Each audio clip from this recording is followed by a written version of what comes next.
Lúc nãy tôi tưởng phải là ngầu. Thôi chứ ngày mai là tôi tiện dẻo lại khác ngay mà.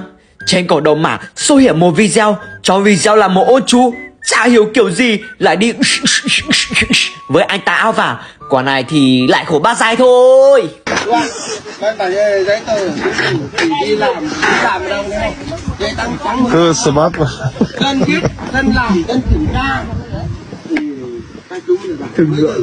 trường khoa đây tao đã mòn nổi nhá mày chẳng biết là theo mày tháng nghèo biết cảnh sát giao thông cái này vào thì chú cứ đi bắt người dân tự do thì không ai chịu đâu chú mà có văn bản giấy tờ có hết có sao chú cho dân xem thế chú nói thế sai sao không được xem lý do gì vì lý do gì tao nói cho ai đang ở địa phương